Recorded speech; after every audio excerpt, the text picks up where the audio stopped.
Alright, it's time to play some Call of Duty. What are you doing over here? Aren't you supposed to be over there? And why are you here? And why are you even recording? It's not even my day to record. It's not even my day to do anything, actually. You want a video? A know-it show video? Seriously? It's my day off. I'm not supposed to do anything. Alright, I thought about it. I can do the video, but you need to give me time. So give me like an hour, and I'll be right back. So, see you in an hour. 2 hours later. Alright, so hear me out. How about I make a video about Sony? And it's not talking about what Sony is now. No, I will be talking about what Sony was and how Sony became Sony. And so now you will leave to let me do some more research and record the video. I don't know what to say. Peace. See you in the video. Anyways, hope you like it.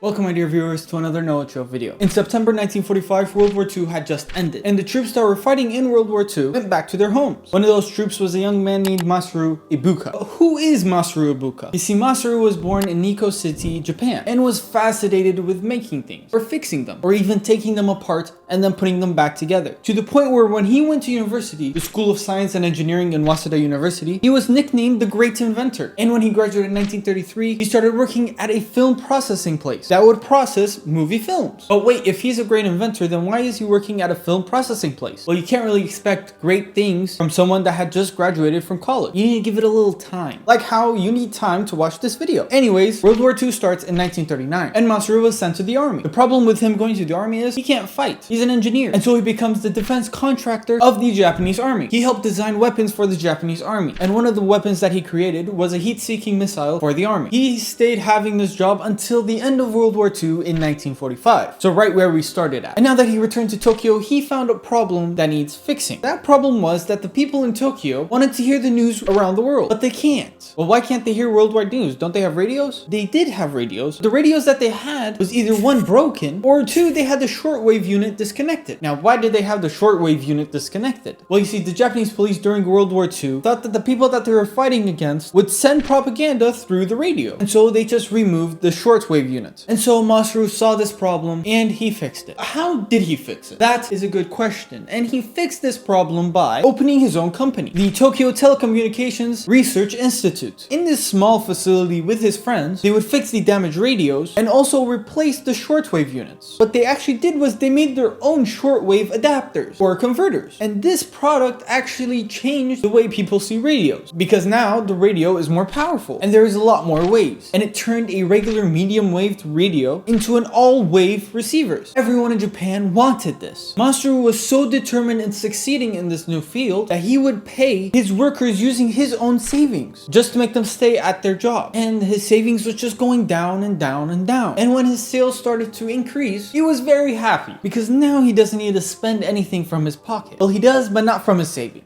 You see, the shortwave adapters gained a lot of attention. Masaru became well known in Japan, where Asahi Shimbun featured Masaru in their blue pencil column. And because of this, the sales of the adapters just went through the roof. Now, this paper didn't just increase the sales, but this brought two people together. Who are these two people? Well, it's Masaru and Akio Morita. You see, Masaru and Akio actually met each other at a meeting during World War II. And that meeting's name was Wartime Research Committee. In this meeting, they were trying to find new ways to develop their weapons. And so because of this, Masaru and Akio became friends. However, when World War II ended, they both went to different cities. Masaru went to Tokyo, and Akio went to Kosagaya in the Aichi Prefecture. Now, I'm not really good with names, as you all already know, and so I'll put all the names somewhere on the screen. And the friendship between Masaru and Akio ended. However, whenever this article came out about Masaru, Akio now knows where Masaru lives. And so he sent him a letter, and so Masaru read that letter and sent back a letter to Akio, and coincidentally, Akio had a job offer in Tokyo. And so he agreed and he went to Tokyo. And in 1946, they both made Tokyo Telecommunications Engineering Corporation, which they later changed that name to Sony. But we're not talking about that yet, so let's go back to the story. Now, they started this company with an investment of $500, and they had 20 employees at that time. Now, this is a small company. They didn't have enough funding, nor did they have enough equipment. However, this did not stop them from achieving greatness in their field. Not just in their field, but in fields that didn't even exist at that time. They spent countless amount of hours working to expand their company.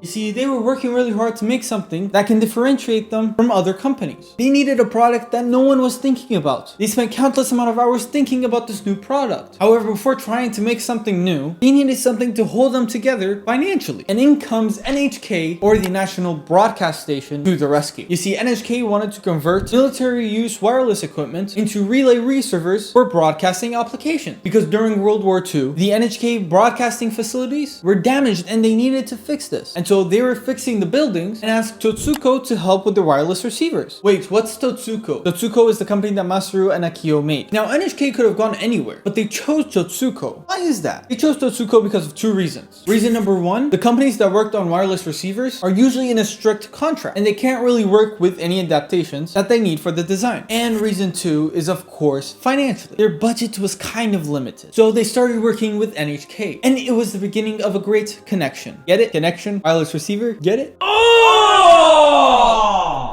Ew!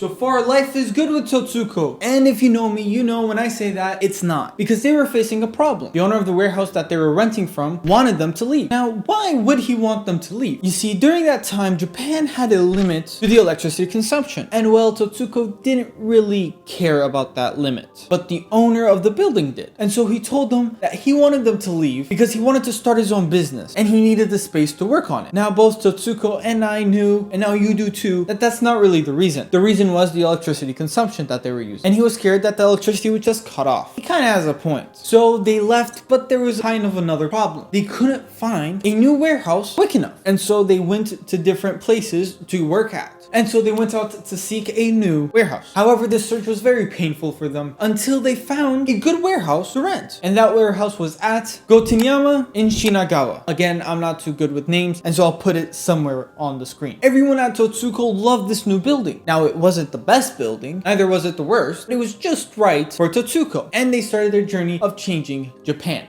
Do you remember when I said that Totsuko wanted to make something that no one was thinking about, but they were blocked with life and its problems? Well, now life is in order for them to make this new invention. And so Totsuko wanted to make something in the magnetic sound recording field. But why did he choose that one? There's a lot of fields in the world. He chose that field because no one was thinking of it. And he also had a good relationship with NHK. And he can see recording devices very often. And like I said, no one was thinking about making a recording device made in Japan. And so he was ahead of the game. And now he can differentiates himself from his competitor. And also, as a business move, this is a great idea because making something in Japan that is good quality shows the world that Japan is growing, and this will uplift the people of Japan and more people will start buying this thing. And so the Totsuka engineers started doing research on how they can make this product. Now, they first came across a wire recording unit that was brought by the Nippon Electric Corporation, or NEC Corporation. This wire recording unit was used by the Japanese military during World War II, and so the people of Totsuka started opening this new product in front of them. They were amazed by it. But they were even more amazed when Akio's friend in the United States sends them the Webster recording kit. And this kit had a stainless steel wire, but it also had something way cooler than the other one, because this kit had a simple real winding mechanism and a recording head. And then Totsuka added an amplifier to it, and now they can record something. And the first thing that they ever recorded was an NHK's broadcast about a Japanese swimmer named Hironishi setting a new world record at a swimming meet in Los Angeles. And everything is going great. They're going to make one of the greatest inventions that they'll ever make. Until one day, they were hit with big news. A member of the Civil Information and Education section came to them with a new product. And this product was none other than a tape recorder. Yes, a tape recorder. They listened to it and they were astonished about how clear this tape recorder is and how much it sounds way better than the wire recorder. And so Masaru told Akio that we will make this tape recorder public to the regular people. And so Tetsuka ditched the wire recorder and went with a tape recorder. Now the goal of this product is great. However, there is a little problem. What was the problem? That problem was, my dear viewer, money. It's always money. However, this time they needed a lot of money. And so they went to their two accountants and said, we want something from you, but we're not going to tell you it now. So we're going to invite you to a very fancy restaurant and we're going to tell you it there. And so they went to the big fancy restaurant and they were stunned. They were too stunned to speak, in a good way and a bad way. Because the good way, they were stunned by the product. It was a great product and it had so much potential. But the bad way, Totsuko wanted 300,000 yen. And the accountants were like, I understand that we're growing financially, but 300,000 yen is a lot. But they loved the idea to the point where they got the 300,000 yen to do the R&D of this new product. And so Totsuko started the R&D process of this new product. Now the R&D process is kind of long and it can be its own video about how much engineering it took to make this product. So I will leave a link down below that has the complete process and it tells you what struggles they went through. So check out the description. And while you're there, subscribe to the channel. Now fast forward to September 1949. Totsuka finally did it. They made the first prototype of this tape recorder that's made in Japan. It was named Magencoder. I'll just put the name here just in case I said it wrong. Now this prototype was actually in use in the United States to see if this is working or not. And so in February 1950, the two prototypes is made. One named the G-type and the other named the A-type. What's the difference between the G-type and A-type? Well, my dear viewer, the difference between the A-type and G-type is the recording time, because the G-type has an hour-long recording and the A-type has only 30 minutes recording. But why do they have different recording times? Shouldn't they be the same? And that is another question for me to answer, because the A-type was made for home use, while the G-type was made for commercial use. But it was still made in Japan, and they later on made the A-type because they didn't really release the A-type. They released the G-type first because they stopped the prototype for the A-type because they saw it's just too much. And so they released the G-type, and commercially it was named Sony Tape. But this was not the best part. You see, the best part is in March 15th, 1950, the Maneshi Graph magazine made an article talking about this new invention and how much of a great invention it is and how it can replace the newspaper that they're reading, the photographs, and also the magazine in the near future. And they were right, because now everything is digital. And so Totsuko was ahead of its time. Then fast forwarded to 1955. Totsuko makes the TR-55, the first transmitter radio sold in Japan. And also it was the first company that made its own transmitter and put it in its own radio. This was a revolution in the radio world. Then 3 years later, in January 1958, Totsuko officially changes its name to Sony.